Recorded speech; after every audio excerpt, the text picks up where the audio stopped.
Hello everyone, welcome to my YouTube channel. एक दफ़ा फिर से आप सबका दिल से स्वागत है। तो आज का ये वीडियो मेरे दिल के करीब है, तो मैं चाहूँगी कि इसे पूरा देखा जाए। तो स्टार्ट करते हैं। अच्छा, एक प्यारी सी सिस ने मुझे कमेंट किया था, इंस्टा पे मैसेज किया था और मैंने उनको उसका जवाब दिया भी। लेकिन फिर मैं सोचा कि इस पर प्रॉपर वीडियो होनी चाहिए, तो मैंने ये वीडियो बनाई।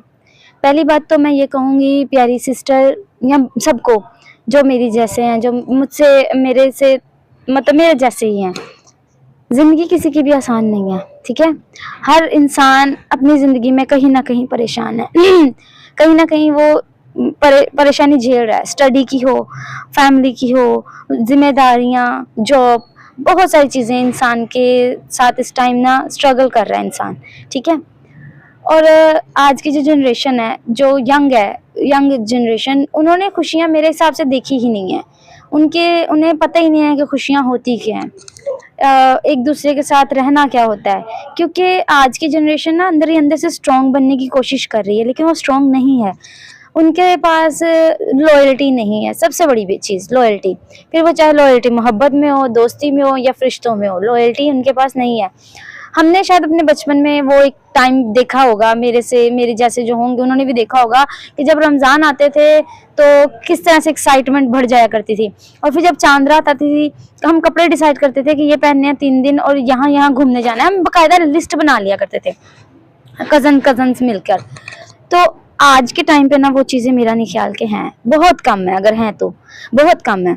आजकल क्या हो रहा है, सबको अपनी अपनी पड़ी है, सबको अपनी अपनी। बस कुछ लोग हसास होते हैं, जैसे कि ये सिस्टर, ये हसास थी, इन्होंने फील किया तो इन्होंने शेयर कर लिया।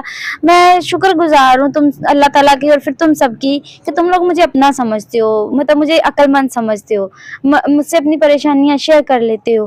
तो मेरा हक है कि मैं तुम लोगों को अच्छे से समझाऊँ। अगर मैं समझा पाऊँ तो ये मेरे लिए बहुत ही बड़ी अचीवमेंट होगी, बहुत बड़ी बात होगी। तो मैं ये कहना चाहती हूँ प्यारी सिस के, हम लोग ना मतलब उलझ गए हैं, टूट गए हैं कहीं ना कहीं। अच्छा दिखा रहे हैं कि यार हमें तो फील ही नहीं होता, हम बड़े स्ट्रॉन्ग हैं, हम हर चीज़ को हैंडल कर सकते हैं।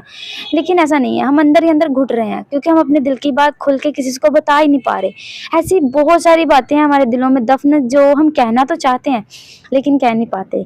क्योंकि अगर हम कहेंगे ना, हमें पता है, तो वो बात सिर्फ हमारी नहीं रहेगी, फिर वो बात सबकी हो जाएगी, सबको पता होगी। और फिर वो उस रंग से नहीं पता होगी जिस रंग से हमने की, वो एक अलग ही रंग से फैलती जाएगी, फैलती जाएगी, और फिर बदनाम कौन हो जाएंगे, हम लोग।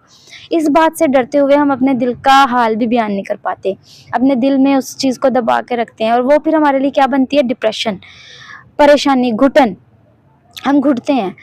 लेकिन मैं ये कहूँगी कि लड़कियाँ मजबूत होती हैं। उसका रीज़न, जो लड़के होते हैं ना, वो कहते हैं कि हमारी वाइफ हमारी मम्मा जैसी हो, लेकिन लड़कियां अक्सर ये कहती हैं कि नहीं, हमारी लाइफ हमारी माँ जैसी ना हो शादी के बाद।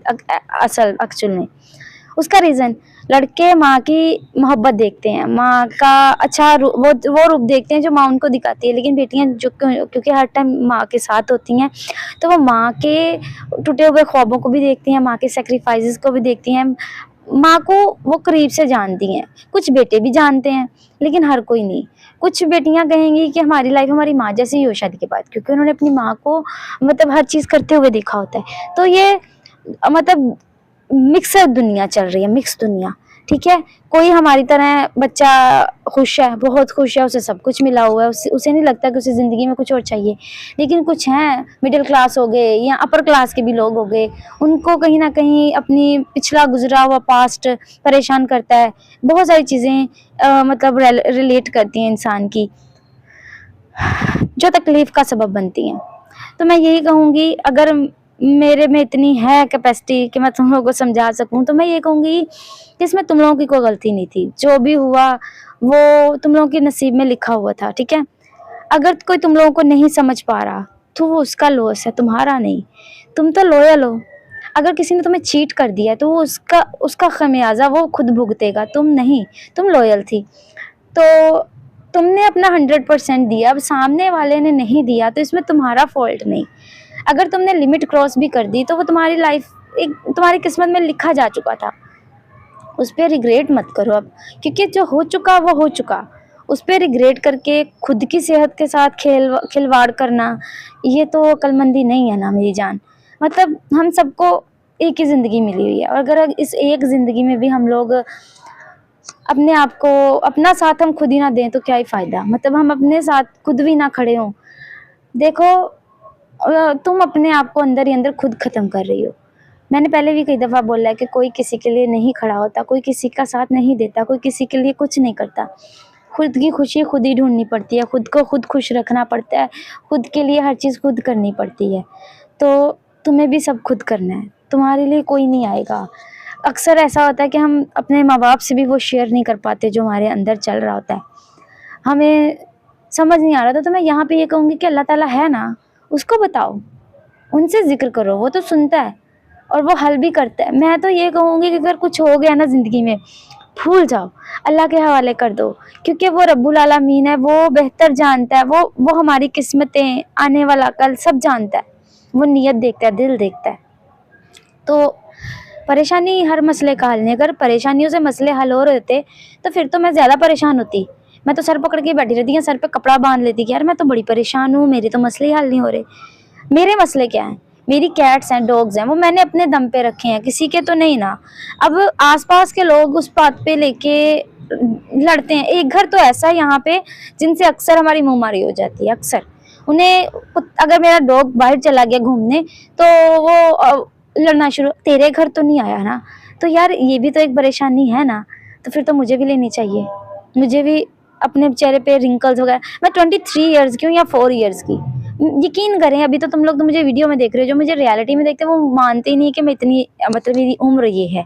और कुछ कम एज की होती हैं और इतनी परेशानियाँ ले लेती हैं कि उनका वो मोटी हो जाती हैं, उनके चेहरे पे अजीब-सा, और उनको अगर वो 17-18 की है ना तो सारे कहेंगे नहीं, नहीं, नहीं, नहीं तुम तो बहुत ज़्यादा एज की हो। हकीकत में औरत तब इस फेज़ में आ जाती है जब वो अंदर ही अंदर अपने आप को मार लेती है, ख़त्म कर लेती है। तब उसका जिस्म जो है वो फूलना शुरू हो जाता है, उसके फेस पे दाने वगैरह भी बनते हैं, बहुत सारी चीज़ें डिस्टर्ब हो जाती हैं, अंदर से निज़ाम डिस्टर्ब हो जाता है। तो तुम अल्लाह की दी हुई ज़िंदगी को इस तरह से बेकार कर दो, ख़राब कर दो, तो ये नाइंसाफ़ी है अपने साथ, ठीक है? मैं जानती हूँ बातें करना बहुत ईज़ी है, लेकिन जिस पे गुज़र रही होती है उस पे वही सिर्फ़ जानता है। लेकिन जानी, मैंने भी परेशानियाँ देखी हैं, फेस की हैं, कर भी रही हूँ। मेरा यकीन करें, अभी भी मेरा शदीद सर दर्द है, पर मैं मुस्कुरा रही हूँ। मैंने अपनी हैप्पीनेस ढूँढी हुई है। मैं अपनी ज़िंदगी में मुझे जो करना होता है मैं वो करती हूँ। मैं अंजाम की फ़िक्र ही नहीं करती कि अंजाम क्या होने वाला है। मतलब अगर मुझे अपनी वीडियो बनानी है मैं बनाती हूँ, अगर मुझे लिप सिंक करनी है मैं वो भी करती हूँ। मैं ये नहीं कह रही कि तुम सब भी ये करो, नहीं, बिल्कुल नहीं, अच्छा रास्ता इख्तियार करो। मेरी नज़र में ये मेरी मेरी मर्ज़ी है, लेकिन तुम लोग अच्छा करो, एजुकेटेड हो, अगर तुम लोगों में कोई स्किल्स हैं उनको अच्छे से अपने अंदर डेवलप करो, ठीक है? अपने लिए अच्छा करो। अगर दूसरों से तवक्को रखोगे तो कुछ हासिल नहीं होगा, खाली हाथ रह जाओगे। मैंने अपने आप को अब अल्लाह ताला के हवाले कर दिया है, तो तुम भी कर दो।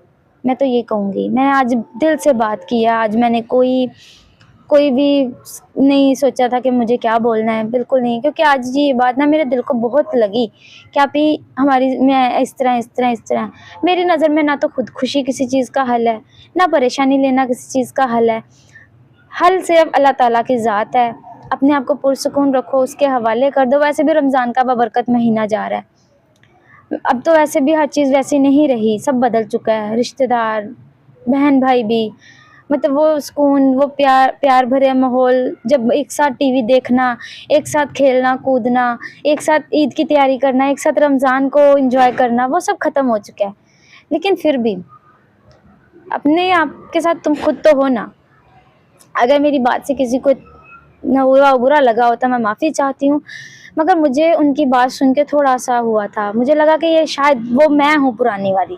मुझे उनमें, उनकी बातों में अपना आप वो पुराना वाला याद आया कि एक टाइम पे मैं भी ऐसी थी, अब नहीं हूँ, क्योंकि अब मुझे पता है कि मुझे अपने लिए खुद ही करना है। तो अगर किसी को बुरा लगा हो मैं माफ़ी चाहूँगी, और अगर किसी को समझ आई हो तो मैं यही कहूँगी, मेरी दरख्वास्त है तुम सबसे कि यार अपने लिए रुक के थोड़ा-सा टाइम निकालो और सोचो।